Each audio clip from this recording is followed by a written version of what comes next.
দেশের বাজারে চালের দাম যখন লাগামহীন, তখন ক্রেতার সংকটে হিলি স্থলবন্দরে খালাসের অপেক্ষায় পড়ে আছে প্রায় ১.৫ শতাধিক চাল বোঝাই ভারতীয় ট্রাক। আমদানি শুল্ক কমানোর পরও মিলছে না কাঙ্ক্ষিত ক্রেতা। তাছাড়া দেশি চালের থেকে আমদানি করা চালের দাম বেশি হওয়ায় অবিক্রিত পড়ে আছে।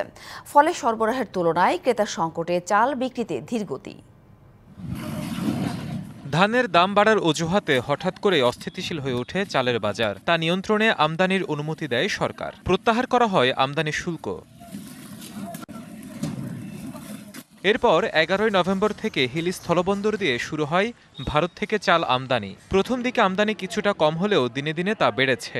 গড়ে আমদানি হয়েছে ৪০ থেকে ৫০ ট্রাক। তবে আমদানি বাড়লেও দেখা দিয়েছে ক্রেতা সংকট। মানভেদে কেজি প্রতি চালের দাম ২ থেকে ৩ টাকা কমালেও এখনও অবিক্রিত প্রায় ১.৫ শতাধিক ট্রাক চাল। ফলে বিপাকে আমদানিকারকরা।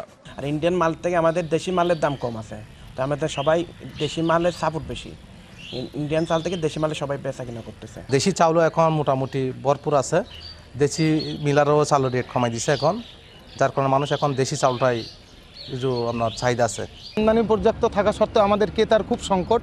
বর্তমানে আগের যে বিগত দিনে যে চালটা বিক্রি করা হতো ৬৯ টাকা, সেই চাল এখন ৬৭ টাকা। তাও ক্রেতা সংকটে ভুগছি আমরা। কালার এক্সপার্ট, জর্জ স্যাপ এবং মাইল্ড অন হ্যান্ডস টেকনোলজি সমৃদ্ধ অরিক্স ক্রিস্টাল ওয়াশ আপনার দেশি ধান ওঠার কারণে ইন্ডিয়ান চালের মার্কেটটা অনেকটা ফল করছে। এক কথায় ক্রেতার সংকটের কারণে পোর্টের চালের বিক্রি অনেক কম। হিলি কাস্টমস কর্তৃপক্ষ জানায়, চাল আমদানিতে শুল্ক প্রত্যাহার করায় বেড়েছে আমদানি, কিন্তু ক্রেতা সংকটে পড়ে আছে ট্রাক ভর্তি চাল। হিলি স্থল শুল্ক স্টেশন দিয়ে প্রতিনিয়ত নিত্য দ্রব্য সামগ্রীর মধ্যে আমদানি হয়ে থাকেন। এর মধ্যে 50% চাল আমদানি হচ্ছে। সরকার যেহেতু চাউলের আমদানি শুল্ক প্রত্যাহার করে নিয়েছেন, যার পরিপ্রেক্ষিতে আমদানিকারকরা চাউল এই বন্দরকে ব্যবহার করতেছেন।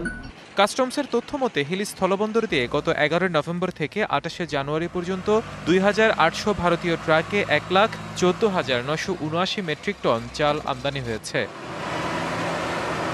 DBC news desk.